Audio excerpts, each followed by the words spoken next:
We are back. Silver and Blue Huddle is back. It's been a while. I know we've been doing kind of the same thing that the Dallas Cowboys organization been doing in the offseason, which is absolutely nothing. Okay. So Not a goddamn thing. we was taking a little break. All right. They ain't doing nothing. We ain't doing nothing. But we got a big We show all coming in. up. We got a big show coming up. The NFL draft. By the time you guys watch this podcast, it'll be Thursday. But NFL draft, we're excited. Cowboy Nation is excited. We got some needs. We got some people we need to pick up, and the gang is back together again. So amazing. Expert Corner, Rich Black Man. We're back to go crazy with the Dallas Cowboy content once again. NFL draft. We didn't really make too many moves in the off season. We didn't really do too much. Everybody was yapping. How come the Cowboys ain't doing this? How come the Cowboys ain't do all that? Because we ain't want to. Okay, that's just my story, and that's what I'm gonna stick with. But how y'all doing, fellas? I mean, it's been a while. It's been a while. I guess first, let's go around the horn real quick. I mean, hey, it's been a good break, but I was excited to actually get back. I miss talking with you guys. I miss talking Cowboy football. And it is draft day, coming up. And I'm excited to talk about some prospects I'm excited about. I know experts are ready to it. I know, Rich, you got some favorite ones and some needs that, again, we're all Cowboy Nation, but we have our opinions. So how you feeling down there, expert? How's it been? Yeah, I think, obviously after the Super Bowl, the break was nice. Just kind of refresh. I really wish when we came back, we'd have had more Cowboy news to talk about. Would have been a lot more splashes in free agency. But obviously, I think the Cowboys are trying to be smart with money. You saw Amon-Ra St. Brown got paid today like $120 million. So, CeeDee Lamb going to demand more than that because obviously he can't carry CeeDee Lamb's cleats onto the field. So, CeeDee he gonna demand some money. You're gonna have to pay. What are you gonna do with Dak? What are you gonna do with Micah? I mean, there's just so many decisions of guys coming up that, I think Cowboys have been quiet, but, hopefully in the draft, they do have a lot of picks. They do got quite a few picks. So hopefully they can make some decisions this year, shore up some needs. Obviously, I think we all feel they have probably the same amount of needs. And then it's where can you go find guys that fit the system. So it'd be interesting to see what they do during the draft. But obviously there's some other guys I can't wait to see where they go. I think Caleb Williams is the number one pick. We'll see what he does in Chicago. Looks like they're going to give him a shiny brand new stadium here in a couple of years as well to play in. So it'd be interesting. I always love the draft. I always love to see where all these college kids go, how they shape up. And then I'm always paying attention, what do the Commanders do? What do the Eagles do? What do the Giants do? Right. You got to look at some of those teams in the NFC that, we've been battling, the 49ers. What do they do in draft time? Do they find them another Brock Purdy at another position? You got to look at some of these teams that are up and coming, the Lions, the Packers. There's a lot of things you got to pay attention to, but draft time is always fun, man. Good to be back to talk about it.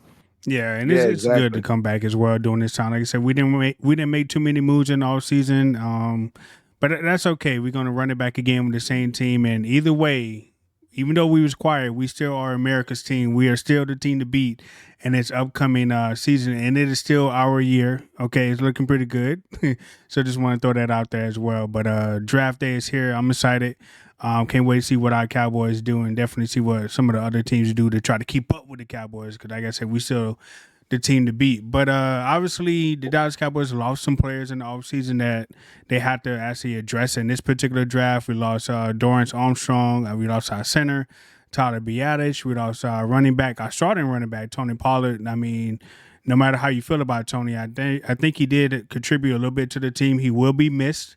So yeah, he will be missed. We also lost our veteran offensive tackle Tyron Smith, who's going to be missed as well coming from the outside. I know health was a big concern with him, but when he did play, he was a beast. And obviously, when he didn't play, we missed him. But the best availability in the NFL is availability. So it's sad to see him go. I mean, we lost a few other people as well, but those was the key people that we lost. But let's talk about the draft, man. The Dallas Cowboys got the 24th pick. They went 12-5. They did kind of sign one person in the offseason, linebacker Eric Kendricks. So hopefully he's able to help us a little bit. But let's get into the draft, man. Let's talk about our team needs and where you guys see going on with the Cowboys at pick number 24. Well, before I let experts get into detail, let's just run it down real quick, right? Yeah. So Quick on the team needs. Team needs is of course O-line. You're talking about like, outside, kind of like tackle, interior O-line, running back, corner, linebacker, receiver, safety, in no particular order. Me personally, if I wanted to do that in order, I would probably go O-line, running back, linebacker, corner, receiver, safety. That's my personal in order. I will say players acquired. We did acquire Eric Kendricks over the free agency, so that was a veteran linebacker presence that they're going to bring in there. But I will say, I think it's for. Let's double check. I just want to double check the actual pick. So we have round 1, the 24th overall pick. We got a round 2, 56. We have a round 3. We don't have a round 4, so that might be like something where we trade up. Round 5, round 6, and 2 round 7s that we have. So we had a lot of people do visits for the draft during the Cowboy Nation. But I saw a lot of running backs go in there. So I want to have you expert. I'm going to turn it over to expert. I want to see if there's any Pacific players that you're excited about. Yeah, I think So Amazing hit it right on the nail on the head. I think offensive lineman is probably the biggest need right now. Obviously, you lose 2 veteran guys in Tyler Biadasz. You lose Tyron Smith. Those are big misses. Like, those are 2 guys that played a big role on this offensive line.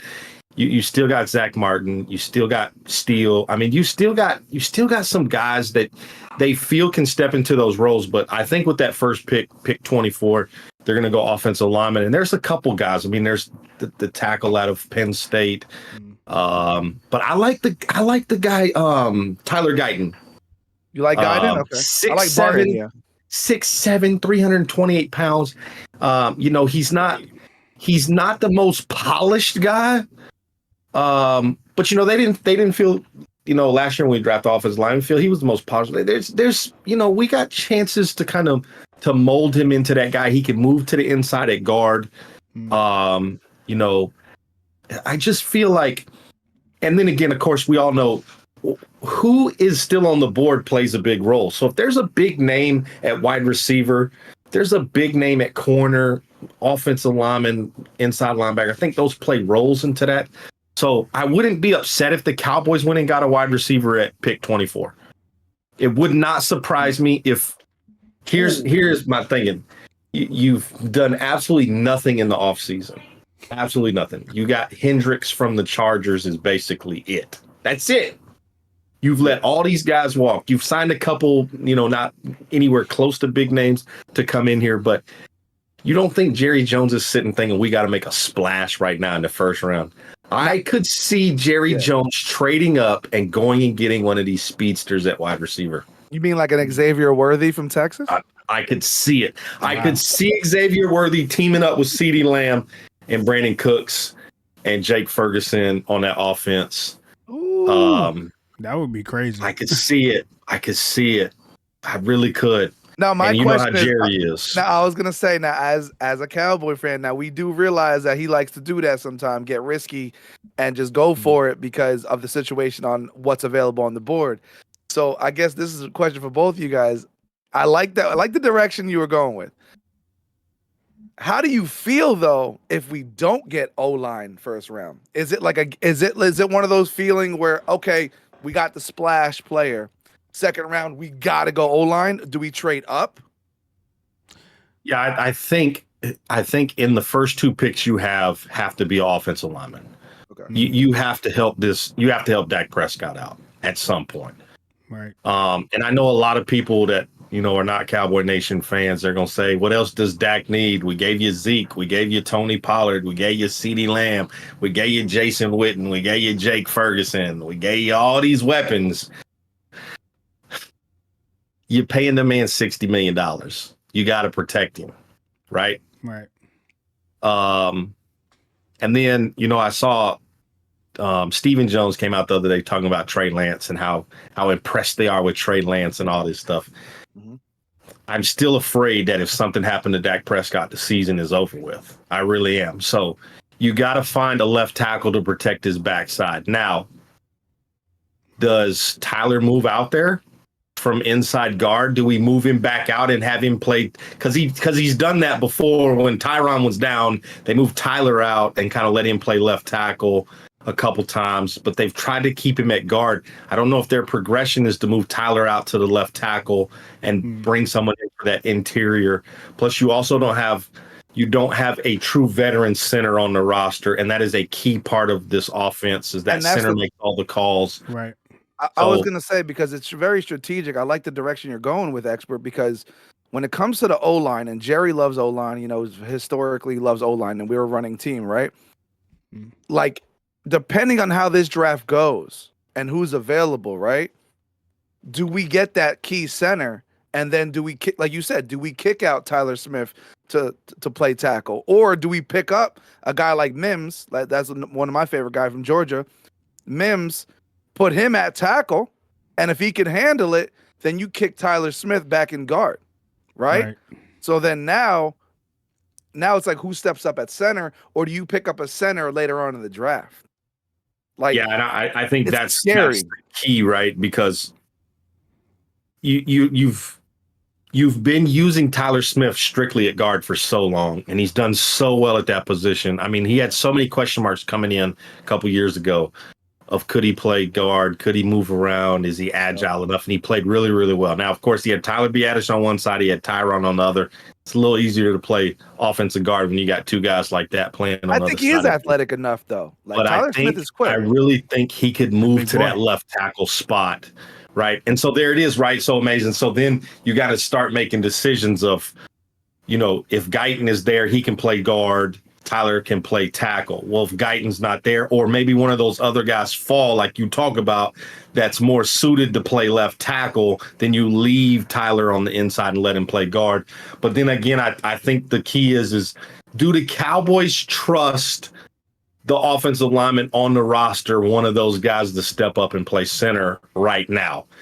Obviously, we're not in the war room with those guys. If we were, the first thing I would say is, hey, Jerry Jones, all in doesn't mean bring nobody in. That's not what all in means.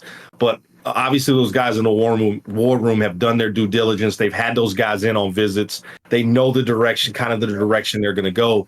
There's just 23 picks before them that are going to fall before they truly make that decision. But again, I have this feeling if they stayed pat at 24, it's offensive lineman.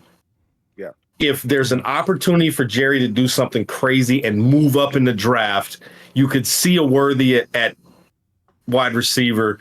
You could see him go and get one of these top 10 offensive linemen. I don't know. But I think at 24, the only smart decision is offensive lineman to protect your $60 million quarterback. Right. And speaking the Cowboys. And I'll looking at the list that Mike actually sent to us. I mean, I only see 3 or 4 teams that actually has a offensive line person as a need, according to this website or whatever. So, I mean, we probably will go offensive tackle, but based on the Cowboys' history, based on how we know Jerry Jones, the last couple of the drafts, can you guys remember or think of a time where he went off the crust and just did something crazy and didn't draft a need that we needed at that present time and just went elsewhere? Is there a player on the team right now? I would say the first that would be the most recent thing. I mean, it's happened in history, but like the most recent one was CeeDee Lamb. Like that CeeDee Lamb pick was like, it was random. Like I even me as a Cowboy fan, I couldn't believe that. I was like, do you remember who we needed that year? Or what position we needed? I think it was still O-line or pass rusher, I think, at that time. Because we didn't have Micah yet. I don't think we had Micah yet, right? I'm just trying to remember the years. But my thing is, CeeDee Lamb was 1 year before Micah came. Yeah, it was 1 year, but I remember that. Because we were looking I wanted a pass rusher, and I was like, why do we go receiver? Like, I remember I was like, why do we do that? Why do we, like, because again, we all didn't know that CeeDee Lamb was going to actually, we knew he was good, but we didn't know he was going to be like a dog that he is, right? But back to what the expert was saying, like that splash pick could be like a receiver when we're really needed as an O-line, right? But if we stick to the O-line thing, my fear is this, as a Cowboy fan. Teams not before us, because there's a lot of teams before us that could take an offensive line, right? We see that in the list, right? But what I'm afraid of is teams behind us. The ones that are in our division, like Packers, NFC teams, like that they want to dig it to the Cowboys and they want to jump in front of us, knowing that we're about to go at 24, and they're gonna jump in front of us, grab who they want, and then steal it from us. Kind of like what's happened before the Cowboys. I remember one year Patrick Surtain, right? Correct me if I'm wrong, expert. I think Patrick Surtain was high on our board, and I remember we needed a corner. Number one. He was one on the board. He was number one. And the Broncos went up and snatched him. Yep. And we were pissed. But guess what? Thank you to the Broncos for doing that. And then thank you to the Eagles for trading with us, because we just dropped back down and got one of the most pure pass rushers in the entire league, and Michael 100%. Parsons. So it worked out for us. Yeah. But we can't miss. And I hate to say that Mozzie was a miss, but he was a miss based on last year. We can't have another miss like Mozzie Smith. We just can't. Right. We can't. Not on your first pick. At 24, this guy got to be an impact guy from the start, and he's got to be an impact guy for 17 games. Right. This is what has to happen. You cannot miss with number 24. And I know that's crazy to talk about the 24th pick, but you can't miss like you did last year. You can't have a Mozzie Smith come in here and play 10% of the snaps for the season on the offensive line. You can't make that mistake. Now we all don't know how the draft is going to go, right? Because it's like you just got to go with the flow, right? In the war room. This is my perfect few rounds. I would love my first scenario. I would love first round O-line, second round O-line. I would love that, right? Because that really solidifies those millions of dollars you're paying for Dak, right? And then third and fourth rounds, you can try to get those receivers and linebackers, whatever. Or second scenario, right? Because of the fact that there's no pure center, right? You could probably get that center in the third, fourth round. Go left tackle or guard, first round pick. Second round pick, go for defense, go linebacker, and then come back third, fourth round and pick up that center we need. Yeah, and I think at some point in this draft, they have to address the running back room at somewhere in this draft. Yeah. I don't want to see the Cowboys go into the offseason, into the regular season with this running back room. Listen, I love Rico Dowdle. I love Deuce Vaughn. But I just do not feel like either one of those guys is ready to take the load Tony Pollard had last year. So do you say second round, go for a Trey Benson? Right. I don't think Royce Freeman either is that type of back to take this load, right? And I think part of the problem last year was offensive line as well, which is another reason why they let guys like Tyler Biadasz, they let guys like Tyron Smith kind of walk, because they knew they had to revamp this offensive line and be better in the run game. We cannot rely on Dak Prescott throw the ball 40, 50 times a game. We just can't.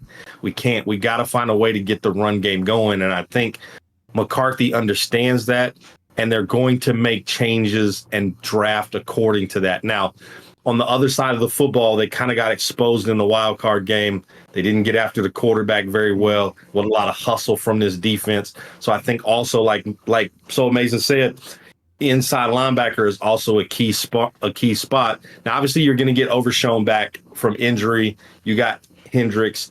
There's talks of Bell going back to the safety spot where he naturally is, but he is also a help in the run game. Because of that time he had at linebacker, he's going to be a great addition in that back end and that secondary to help with this run game. You still got Donovan Wilson. Of course, you're going to get one of the best lockdown corners back from his ACL. And so, Deron Bland is still going to be Deron Bland. I think offensively has to be the focus this draft. Obviously, I think linebacker is one of the only spots on defense where I feel like they're really, really light. But receiver, running back, offensive lineman got to be key spots for this draft war room. Yeah, you know what then? Yeah, at that point, I mean, so you got me hyped up about the run game, and I know Rich loves hearing the word run game. Honestly, then we need to just go O-line first, and then that second round, just go get Trey Benson. I'm sorry. I know people are probably going to watch this and be like, no, Brooks and this running back and that run. If you just listen to what I'm about to say. Listen to this. Hold up. I have to bring out the stats. The stats on this guy. Okay, you got 6 foot, 216 pounds. Now people are probably like, oh, Mike, that's not that big.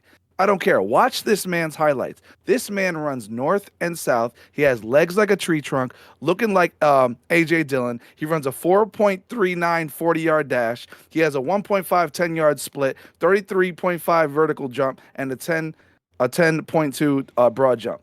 When I say this man is an athlete and you want that splash player, that's it right there. Because if you can get somebody to run downhill, just like Expert is saying, you get a left tackle and then you kick Tyler Smith to the inside, and now Tyler Smith can do his pulling guard stuff because he's athletic. That boy can hit a gap and go. I'm telling you. And I know a lot of people can think I'm crazy. Do we think that Trey is there in the second round? I really feel like. You think he's going first round? I know running backs are like not big about going in the first round right now, but Trey Benson kind of reminds me a lot of a Saquon Barkley. Oh, who steals him? Yeah. You know, he's got crazy moves like a Cordell Patterson coming out of the backfield. Yeah. He catches the football really well out of the backfield. You know, so amazing. Talked about his speed. He's got a burst when he gets into that hole. But then, you know, you also talk about his size at 6'1". I think when he was at the combine, he was like 220 something, I think is what they weighed him at. He's going to put some put some bulk on. They're going to get him to about 230 pounds in the NFL. I think that's his ideal. He is a bruising running back that takes contact very, very well, bounces off of that first hit, and he has that breakaway speed when he gets in the open field that he's going to run away from people. But I just don't know if he is there at pick 56 is the problem. You think he's early, like an early second? If he's not a first round pick, he is one of the first 5 picks off the board in the second round. Well, go running back then. Y'all got me excited for this guy. I don't think at 24 you can go running back first. I don't think. Listen, I would love for the Cowboys to go get the offensive lineman.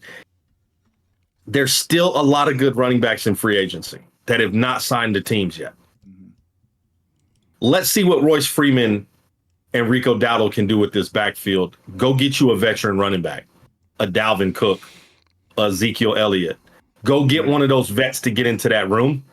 But I feel like that's a training camp move. That's like training camp insurance.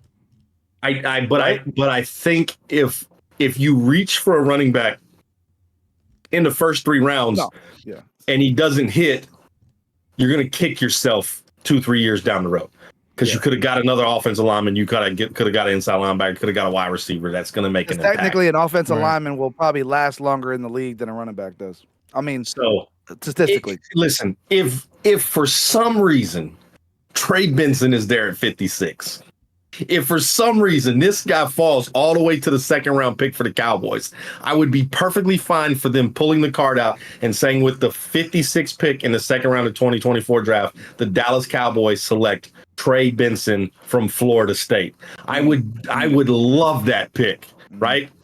But I just don't feel like he's going to be there at 56. Okay. I think he is a top 55 guy, easy.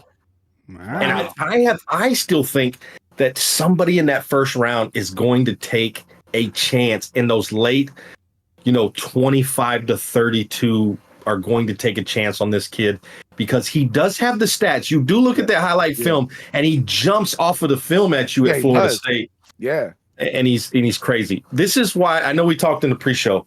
My ideal running back for the Dallas Cowboys would be Braylon Allen from the University of Wisconsin. I love this kid now, not just because I'm a Badger, but Braylon Allen is kind of that same thing. He is that big bruising back. When he gets in open field, he's a lot faster than he looks.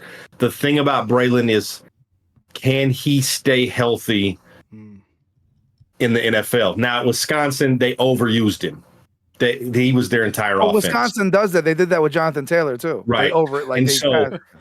At the early part of Braylon Allen's career, when the Badgers were a more balanced team, he looked just as good as Jonathan Taylor to me. Now in the back 2 years, he was hurt a lot. His usage rate was he had Luka Doncic usage rate for the Wisconsin Badgers, just way too much. He got to share the ball some, and they just didn't have an offense to do that. So I think if you can go get a back like that in the 4th, 5th, 6th round, I think that's beneficial to the Cowboys' true needs that they have on this team. But obviously, I would love Trey Benson to be a Cowboy. Now, Rich, is there anybody that you've done your investigation on? Man, I don't know anybody in this draft. If it's not a Miami Hurricane, then I don't know who the hell y'all talking about, because I'm all about the Miami Hurricane. So this Trey Benson dude, the dude from Wisconsin, I have no idea who the hell they is. I'm gonna have to go watch some YouTube footage on them just to see what y'all talking about. But I mean, I want all Hurricanes to go in the first round. So that's all I really care about. But they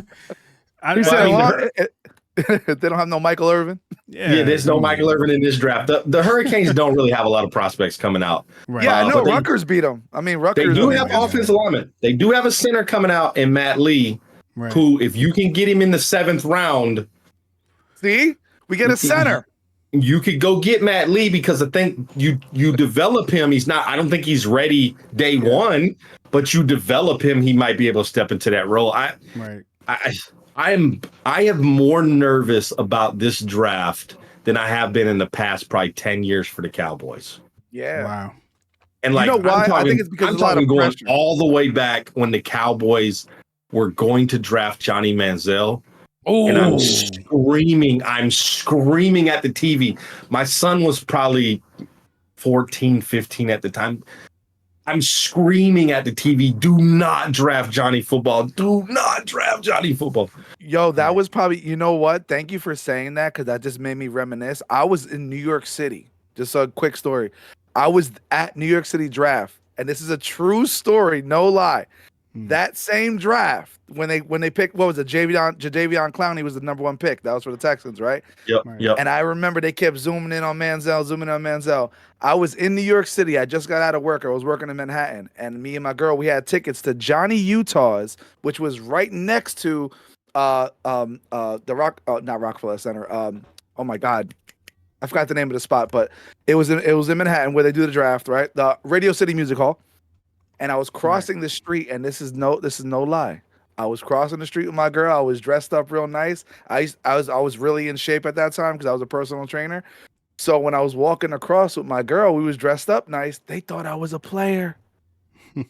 I'm dead ass. Listen, I walk across the street, and we were gonna go to Johnny Utah's, and the guy goes, "Oh, you two, come here." So we walk over, and they were escorting us into the back warehouse, like, entrance of a Radio City Music Hall, and last minute my girl ruined it. She said, "Oh, no, we're not a player, we're trying to go to Johnny Utah's." And I was like, babe, we could have walked right into the drafts.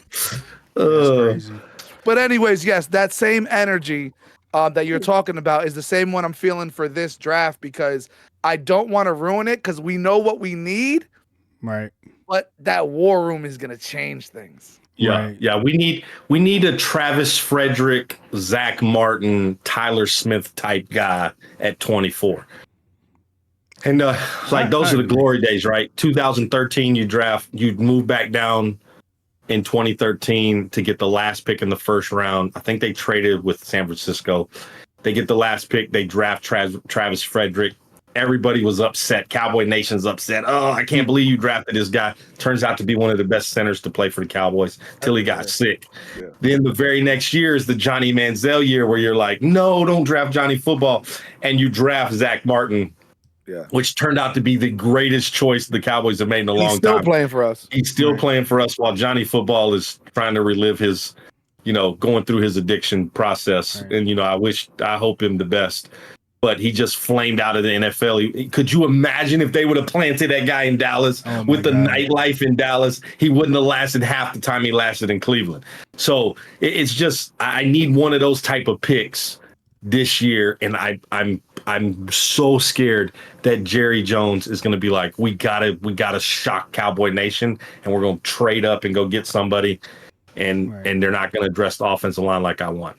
And I agree, and I think everybody's having the same feeling of where we're kind of scared of what the Cowboys are going to do on draft night. But just to wrap it up or whatever, do you guys feel that it could be a bold move being made within the organization on draft night, such as a trade of maybe like a superstar? Or because I know a few weeks ago there was a lot of rumors that, hey, maybe Dak Prescott gets traded on draft night.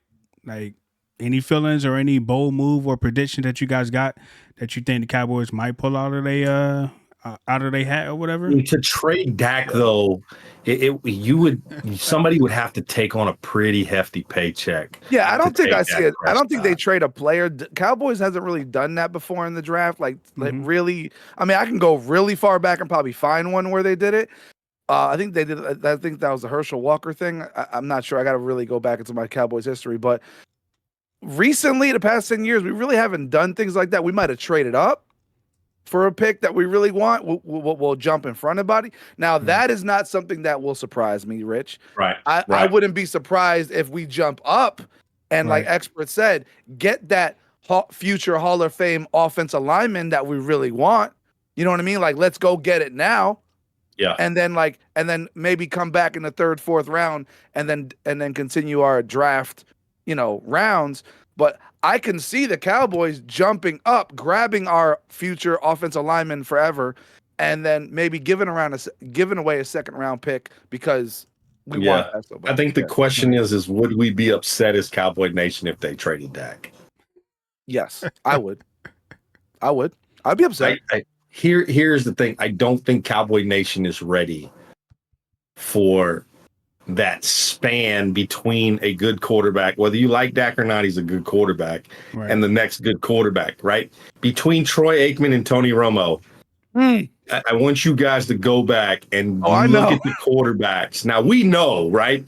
But for those from Cowboy Nation, like, trade Dak Prescott, get rid of Dak, let Trey Lance play. Go back and watch. I want you to watch the Quincy Carters, the Chad Hutchinson, the Vinny Testaverdes, the John Kitnas. I want you to go watch those guys, right? The Drews. I mean, like, I want you to go watch those guys and then come back and tell me you want to get rid of Dak Prescott. I just want to add. I want to add to that name because I'm looking at a list just to make sure. We're going from 2000, right? From 2000 when Troy Aikman left, right? So you got this is from 2001 all the way up until Romo actually got there. Quincy Carter, Anthony Wright, Ryan Leaf, Chad Hutchinson, Vinny Testaverde, Drew Henson, Drew Bledsoe for 1 year, and then Tony Romo came. So yeah, for people that are like really upset about Dak, like think about what we went through. There was a big gap where we didn't even have a top 10 quarterback. No, thank you. No, thank you. Yeah, I'm perfectly fine with Dak Prescott. Now, I really thought they were going to get something done with Dak in his contract. Yeah. I was very surprised that there wasn't an extension or something. And I still think that's a possibility because they got to free some of that money up to go pay guys like CeeDee Lamb and Micah Parsons. But they got to figure something out. You can't go after this year. Now, obviously, this is Dak's final year of his contract. You can't go into this offseason the next offseason without knowing what your quarterback position is going to be. Now, if the Cowboys come out and say, look, we're going to ride with Dak Prescott, he's our quarterback for this year, and then we'll address it at the end of the year, that's going to be very difficult to do because they're going to be in the same boat they were when they didn't pay Dak Prescott the first time. And what if Dak Prescott goes out here and he just balls out this year? He throws for 5,000 yards and 40 touchdowns with 10 picks, and he takes the team to the NFC Championship. I think you thought the ceiling for him was high before. That price tag shoots up even farther, and then you got to get rid of one of those. You can't sign CD, you can't sign Micah Parsons. You got to get rid of one of those guys. And I was just gonna say, we might have to pin that conversation because I like where you're going. I know we're more on the draft today, so we want to just pin that conversation because that's a great conversation to have because there's a lot of contract things to talk about, and I think we should do that right after this draft. Because and then after the draft, then we could have real good numbers. Yeah. I think on the next episode, we'll be able to talk more about did the Cowboys draft a need or did they draft a want? We're going to find out. It's coming. Thursday night, baby. It's around the corner. Right. It's here, right? There's no more visits. That's it. It's time to look at the board and see who's available and turn your card in. And the Cowboys draft what they need is an offensive lineman, and we'll see. Right. I can't wait. We'll see it. Yeah. Who will put their star on Thursday night on their helmet? We shall see. I hope it's offensive lineman. and I can't think of a better way to end the Silver and Blue podcast. On that note, Rich Black Man, so amazing. Expert Corner. Another episode in the books. We was gone for a little bit, but we back. We'll try to do like at next week's episode based off the draft, and then we'll talk about like some little off-season moves and whatever. And we'll see how that goes. But appreciate you guys tuning in. Make sure you listen to the podcasts on all your streaming platforms, Spotify, Google, Apple, whatever you listen to your podcast, we're on it. Follow us on all our social medias, Facebook, TikTok, Instagram, Twitch as well. But we catch you guys next week, man. Silver and Blue out. Peace out.